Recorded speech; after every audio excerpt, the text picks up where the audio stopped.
had lag. Um, I know I have not been with you guys, this audience here, in a while. So I'm gonna tell you why. Um, I'm an advocate for criminal justice, prison reform, and I fight wrongful convictions. It's been a lot hitting the media, hitting the news. The recent deletion of Marcellus Williams, who, which ironic enough, his name is so close to my husband, Marcello Jackson. So Marcellus and Marcello. So I was advocating his story. Then there's other stories pouring out the woodwork. I've been getting some traction with people listening to my husband's case, and actually hearing me out. And, you know, so I've been over on TikTok um, with that. And my first YouTube channel, which is I am the Draw My Life Prison Wife, where I talk about the things my family had to have gone through because my husband was wrongfully convicted and excessively sentenced and incarcerated. The things that my daughter went through because of her father not being in her life, the struggle, me becoming a single mother overnight, so much. The injustice in the prisons, the way they're mistreated, and ABUSED, um, all of that. That's on that channel. So that TikTok, I have been tending to the most because that's where I'm getting the most traction. Then, secondly, my other YouTube about prison wife life, and now this one. This one is like my personal um, journey where I am working through all the things that I went through under narcissistic abuse, um, and dealing with the different things that growing up, situations just made me almost hate my own self because I couldn't understand. It was like, it was no way everybody's telling me it's me, but in it not be me. It has to be me. So I take myself to the drawing board. I beat myself up. Boom, boom, get it right. Stop doing that. Stop doing it. They said you did this. Stop doing that. Don't do that no more. You have to be the one wrong because everybody is pointing at you. It's you. So it got to be me, right? And then I go beat myself up, try to make corrections, and then we come back and the same issue occurs. And I'm like, but I tried to deal with this. Like, it's me, right? So I've worked on me. So why are we still having this issue? Because it's me. I'm the problem. It's me. And you still have a problem.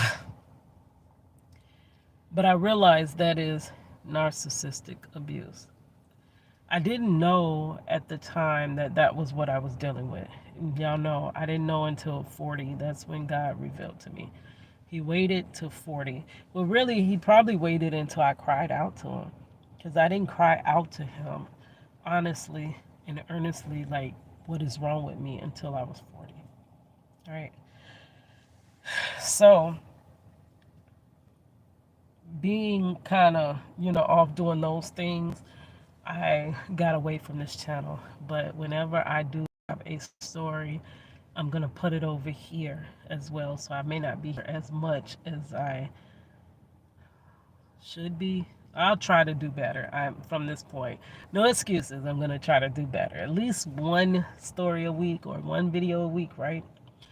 But this happened a couple weeks ago. Okay, so we had the Marcellus Williams case I was advocating for. That threw me off my rocker when they wrongfully deleted that man, like literally. So I got sidetracked off of that, and then I went out of town. We went on vacation to Chicago, and then I came back, and there was like, boom, it's a hurricane coming, and like literally that threw me off. And from the hurricane, I have been so after the hurricane, I've been so exhausted. I have been watching a lot of several other chosen one content creators, and they were saying how the hurricane is actually spiritual, like that's a spiritual warfare, and it is. So I don't know, but I know I've been exhausted ever since that hurricane, like beyond exhausted. And I'm one that can push past being tired. Lord, you just don't know. I can push past tired, but it's sometimes when this exhaustion comes over you that you can't get through it. You just going to bed, like for real. So it was, I believe, right before the hurricane. So my life is set up. My life has always been like a disarray. It's always been hard for me to find like anything steady, like a steady place to stay or a steady job that is, nothing in my life is steady. Everything is always been all over the place, like chaotic. And that's the one word that I can, if I had to sum my childhood up, though I had great parents, great parents that did the best they could, but they had different narcissistic spirits over them them, that affected how they affected me, right? So it's all chain linked together. So the reason we could never get an understanding between myself and my parents is because of the narcissistic abuse that came from generations beyond from to them. And they lived and grew up under that abuse. And then I guess they did not, there was no abuse in our family at all. Great parents, but it's like once you're under narcissistic abuse for so long, it does change things in you. And you do come to the table with people, whether genuine or not, you kind of come offensive to everyone around you. And that's kind of where I got the backlash. I was the scapegoat child. It was my fault. Everything, don't worry, we can blame Keita. We can't blame nobody else. Even if it is somebody else, we're gonna, take all this blame and shift it to her and just make her feel like she's the most horriblest person in this world, the coldest person, yet she tries so hard to be good. We're just gonna throw it off on her. And that messed me up and warped me.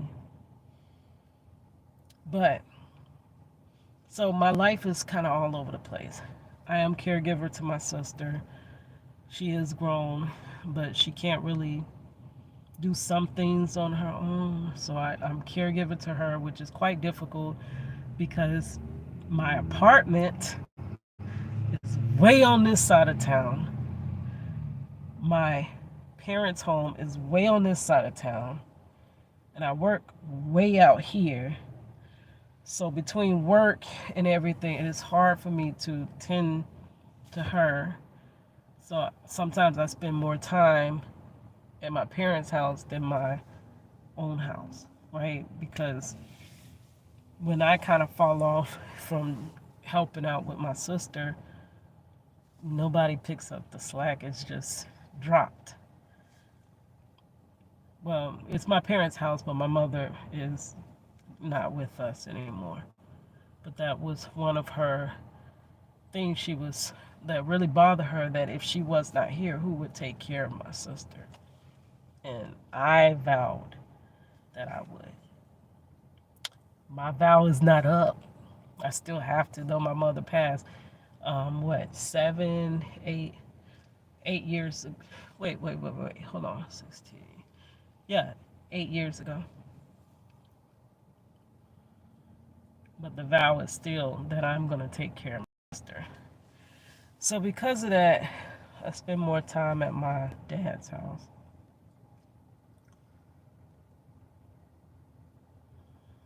I haven't quite figured out I've been trying to figure how to move my apartment closer. Like literally this housing crisis has been ridiculous. You can hardly move.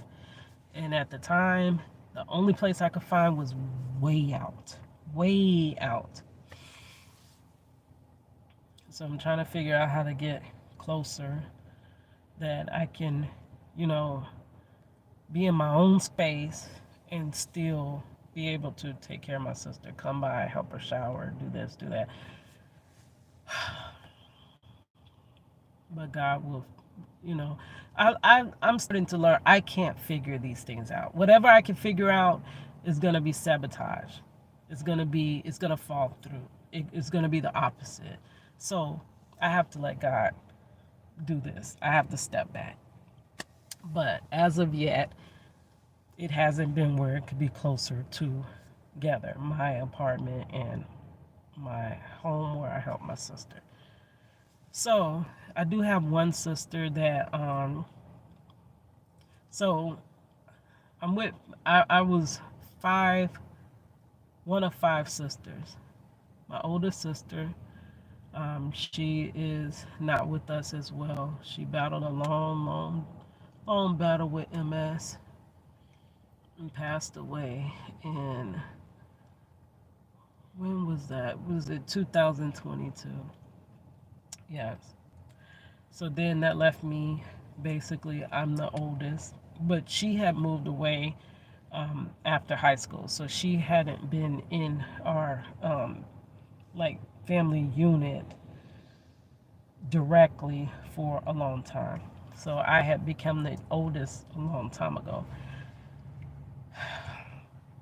Then I got the sister under me that she ended up being epileptic. At first, they diagnosed her with sleepwalking. Later, they found out she was epileptic. Had been on all kinds of medications, had been through all types of treatments, and she had grand mal seizures, like horrible seizures, for a long time. Since she was 3 years old, she is 34.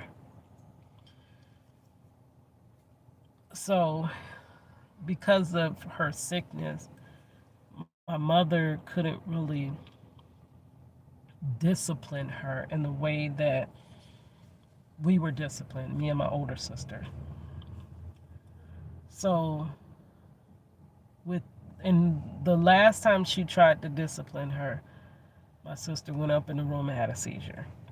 And it freaked my mother out. So my mother was shunned from disciplining her. That's where a lot of times where if it was my sister doing something, since I was the healthy sibling, I got that backlash.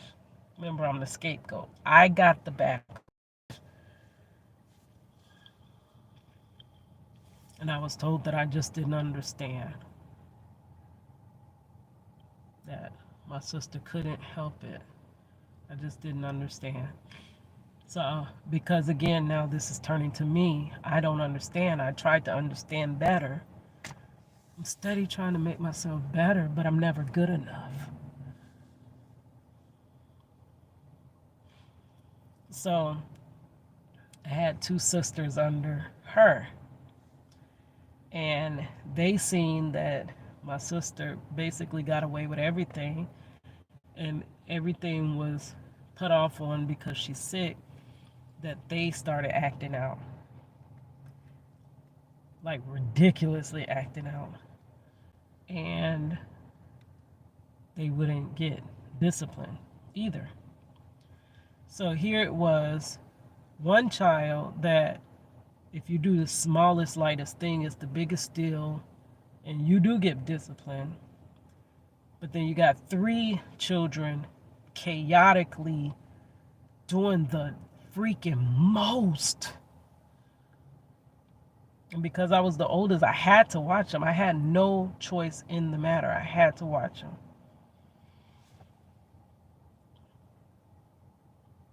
And no matter how bad they were, no matter what horrible things they were doing, they were still set above me. I couldn't do nothing to be noticed, nothing to be, me helping out was not noticed. Nobody noticed when I cleaned up. Nobody noticed when I helped out. Nobody seen me. I was invisible, completely invisible, unless I did something wrong. Then you can see me in order to tell me how horrible I am, but you could not see, you don't see anything good I do. You don't see nothing. I was completely invisible. You don't even see the help that I'm providing to the family. So it was never addressed, and we could never talk about it. We always just had to act like it wasn't happening. And years and years and years and years passed. So I had two very entitled little sisters. And I had my other sister that was sick, that she was. But I promise you, when she turned 18, I don't know what just snapped her out of that. She changed. Her whole attitude changed. She used to try to fight me on the daily. And now I'm her caregiver. Who would have been able to tell you that long ago? And now she's very loving to me and very appreciative that, you know. But then it became two other sisters that were like ridiculous. And it was like I'm helping one of my sisters with her children. I'm doing this, I'm doing that. And it was like nothing I do is ever seen. So it's almost like you really ain't doing it, because you get no credit for doing it, and still it's going to be said that nobody helps do anything. And I'm like, but I'm helping. I'm doing. Nobody sees nothing that you do. It's all invisible work. I wrote that down. I wanted to do a video on that, on the invisible work that we do, that nobody sees, nobody gives you credit for, but you know it took you a lot to do it. And you know you poured that out from your heart, but then it goes into the atmosphere as nothing. Nobody did anything. So my younger sister, the next youngest sister, she was really bad, horribly bad, horribly bad. And we couldn't get along for nothing in this world. And when I say we can't get along, baby, I get along with everybody, anybody. Even people have said, if people don't get along with you, it's got to be them, not you, because I am so, oh, okay, that's fine. I'll fall back. Oh, all right. I compromise. I think about other people before I think about myself. So how could you not get along with me? Most times it's you if you don't get along with me. And I know that. But people will gaslight you to believe it's you. I used to always believe it was me, but later I'm like, no, like this literally, as much as I'm trying to be flexible, this can't be me. But see, the devil keeps those narcissistic spirits in your life so that eventually you become your own enemy. Because you start signing up with these people that, yeah, it's got to be you. It's none of them. None of them are doing anything wrong. It's got to be you. It's you. To where you just start, it's me. I'm bad. I'm horrible. I'm this. I'm ugly. I'm stupid. I'm this. I'm that. I'm dumb. I don't deserve this. I don't deserve. That becomes your self-talk. And then people would always tell me, Keita, why are you so negative? Like, I'm not negative, but this has been programmed to be my default mode. That's why people that are raising children, you're vital. The way you raise your child, the way you start out their life, sets them up for the rest of their life, or sets them back, way back for the rest of their lives. They can gain themselves again, but you've set them way back. So, even up until my mother passed, the two little ones were like crazy, like off the chain, do whatever they want. They got my dad wrapped around their finger. My dad, I already decided I'm going to let that go. He's not going to call a thing a thing. He's not going to, and my parents never did that. So why would I believe when my dad is older, he's going to now start saying, Keita, yeah, you actually were right. They were, no, it's not going to happen. I'm going to be grouped in with them. Whatever bad they do, I'm going to be grouped right in with them. You're not going to deal with us separately. And you're not going to address their bad, horrible behavior. You just can't address them. They can't be touched. So I'm not going to expect that no more. That used to hurt me. It really used to hurt me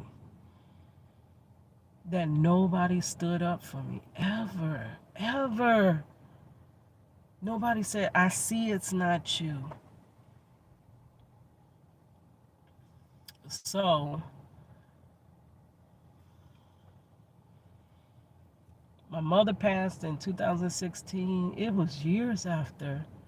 My sister still, one of them was still like, and I couldn't believe all the stuff I was doing, like helping her with her kids and this and that. And it was still, oh, you helped me kiss afterwards. Oh, you did this. Thank you. Kiss my butt. Like, that's how they treat you. And one day she changed. I don't know. I honestly cannot tell you what changed her. Because not even my mother passing changed her. So I don't know. God himself had to have changed her. Or it could also be part that she got married and she started changing. I don't know. Or gaining kids. Maybe that changed her. Something changed her. Ultimately, God changed her. So now we still have, so we got two siblings that have been converted, that are no longer narcissistic. They do have some narcissistic tendencies, which we all do, some higher than others, but narcissism and that narcissistic spirit, when it's only all about you, nothing matters but you, they're not that no more. But I got one last sister, the baby of the bunch, is narcissistic to the core. And she doesn't, she works with the airline, so she's not always in town, which is, for me, because I've learned that the only real way, and it took a long time to learn this, to deal with a person that is narcissistic is to just not deal with them. Always wanted to be the bigger person and fix the situation and talk it out, and we're never going to get to that point. Not with them. And not with the flying monkeys that sit back and condone it. So that's where I know, like how I mentioned, my dad's never going to call a thing, is because he's sitting in that role of flying monkey to them. He loves me. I know that. My dad loves me. He loves all his kids. But I'm not the one narcissistically abusing him. I'm not the one mentally abusing him to where he can't say what I'm doing. So he knows he can address me in a manner, but he can't address them in that manner. So he sits in the place of a flying monkey to them. He cannot verbalize when they are doing wrong. Or if they do something wrong, he has to address it out into the air to everyone. But if I do something wrong, it's straight directly at me. So I understand that that is why he can't really say anything, because he's being mentally abused by them. Well, now it's currently only one. So he's always going to side with her.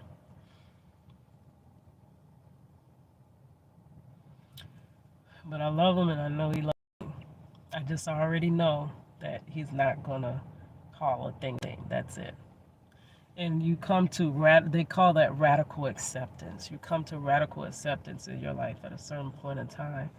And just realize it's just not going to be that. I'm not going to have that day when my dad said, hey, look, you are the one that's actually wrong. That's not going to happen in this time frame, this lifetime. So let that be. So said all that to set up. My sister works with the airline, so she goes back and forth. She's here, she's there. She's most time gone, but when she comes back, the few times she comes back, the atmosphere in the house changes. It's all of a sudden noisy. She hollers all the time. She's and I couldn't understand it, but now that I've been studying narcissism and also from a spiritual perspective, there's this one girl, oh, I can't think of her name now, but I've watched videos from every perspective, from clinical perspective to the narcissistic perspective, because there's some self-aware narcissists online talking about it from their perspective, from the victim's perspective, from the spiritual perspective, which I do believe this is a spiritual battle, and it's not really that person, it's the spirit within them that is attacking you. And I've learned that they don't like peace. They enjoy chaos. And if you come home and there's a peaceful home, what is this? I got to create some chaos. And I pray for my sister. That is literally what I did after the whole situation. All I could do is pray. God, please soften her heart that she would accept you. Because she's almost in her 30s and her ways are not changing. And then I see my little sister above. So basically, that's how they were raised to be entitled. I was raised a completely different way. Me and my older sister, it's like we came from, I cannot understand how they're the same parents. They raised me and my other sister one way, and then they raised the three little ones to be entitled. But that thinking you're entitled broke off of two of them, but it's still on one heavy. She is so entitled, and everything is only about her.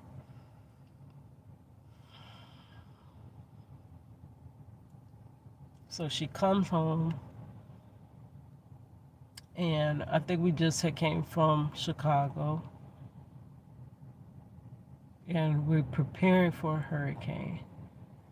So my dad, he had been watching the news and about how all the people are fighting and all kinds of craziness over gas, and so he's like, you better go fill your tank.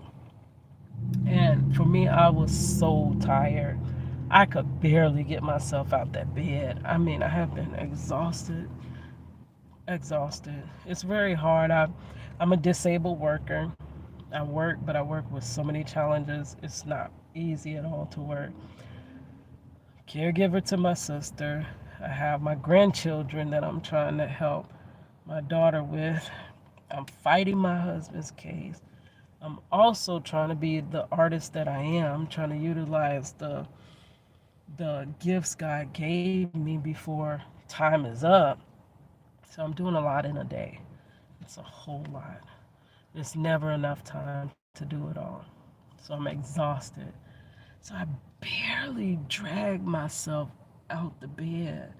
And he's like, Kitty, you need to go get gas because of. So I get up and I hear my sister just walking through the house hollering. Just hollering. Everyone's asleep. My dad had left. Just hollering. I'm like, oh God. And she has the most annoying voice. It is high pitched. It's like, like that's her voice. I'm sorry to be dramatic. But she has the most annoying, aggravating voice. She was a young girl. She used to holler so loud that I promise you it sounded like Mariah Carey's little scream that she did. It was like that. So usually I just ignore it. But it gets a point where when you're an empath and you just ignore everything. Okay, I'm the bigger person. Oh, I ain't finna let that. People take that as I can do whatever I want to you because you're not gonna respond. I can say what I want to you because you're not gonna respond. I can treat you how I want to because you're not gonna respond.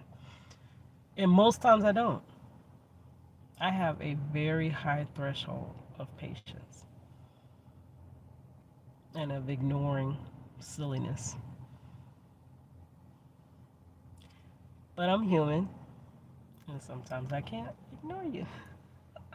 It's very far and few in between. But sometimes I cannot ignore you. So I said, could you stop hollering in the middle of the house? Ain't nobody had your stuff. Ain't nobody, and she, what? It was almost like the devil saying, what? You talking to me? Which I already knew she was trying to direct everything to me because nobody else was up in the house. And she likes to irritate me. Like, I don't know what it is. I do know what it is because the spirit that lives within me, in that narcissistic spirit, that spirit is of darkness. Light and darkness can't stand each other. So when that darkness comes into the house and sees light, it's irritated, it's aggravated, and I've done nothing, right? So I'm starting to realize that. So she starts to say things like, oh, you so old and you still here in the house. You almost 50 and you won't move on with your life. And I'm like, the only reason I'm here is because we have a sick sister that none of y'all cared about when our mother passed. That y'all left her off to, her own devices. That's why I'm here. But you're making as though I'm just this bum that can't get themselves together at almost 50 when I'm 43. So I'm like, oh God. So when I respond, the first thing she says, and I know this is from the devil, when these words come out of anybody's mouth, that's the devil trying to trigger, trying to get you to react. She said, you always been the victim. Now, true enough, I am the victim within this situation. I was the scapegoat. Y'all always made me the victim. And y'all always know whenever we took any dispute between siblings to mom and dad, they always sided with y'all. What do you call that? That is a victim. When I get blamed, everyone else does. And I get consequences that nobody else gets. That's a victim. When you're bullied and you did nothing to deserve to be bullied, that's a victim. So yes, I have been a victim many times in my life, but I'm not playing the victim card. So there's a difference. I wanted to do a video about that too. I can't remember who was that. Oh, I know her name. It's on the tip of my tongue, but she did a video where I gotta find her. I'm picturing her in my mind, but I can't think of her name. Where she was saying it is a difference between being the victim and playing victim, being the actual victim. Yes, the actual victim has consequences that they live with, that they deal with. Yes, they've been a victim, being a victim basically leaves behind residue that the victim is dealing with. But playing victim, what the narcissist does is start situations. I'm sorry, my contact is bothering me. They start situations, they cause issues, cause problems, and then they go, once you try to check them, run into victim mode. There's a difference between that.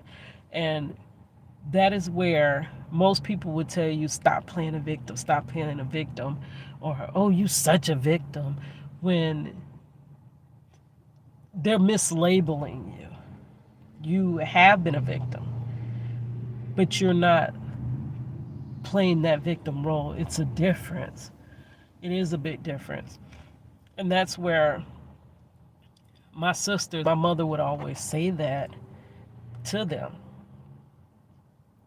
that Kita's a victim. She's always playing victim, always playing victim. But the thing is, and it's really hard because my mother's passed, you can't address. But while she was alive, we couldn't address this either. She wouldn't hear it. And I even see that with my father, when I try to talk to him, they won't hear it. They will not hear my side of the story. They won't hear it. So it's no point to keep trying to say it. But she would always say that.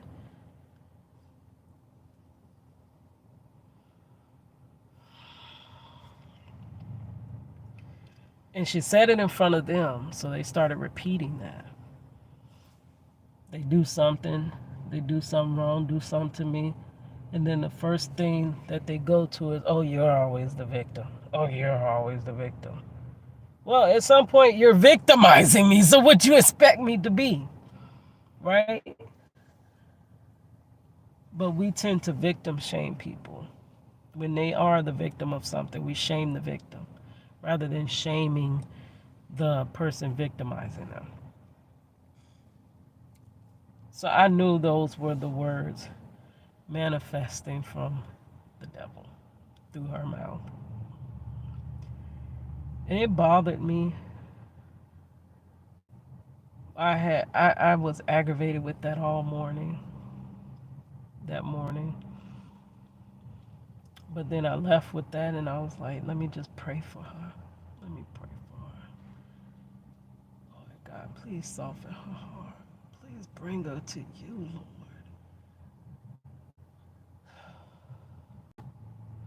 I got several family members that I just wish they would rid themselves of this negative narcissistic spirit. Just let it go. Send it back to the pits of hell so that you can be you again. Reject that spirit. Cry out, God, what is wrong with me? Just as I did. So that we can have healing. But the one thing that I had to realize is that I can't change them. And I can't take the fault of them not changing anymore. I have to give them over to God. All right, guys. I will talk to you later. Hopefully sooner than later. All right.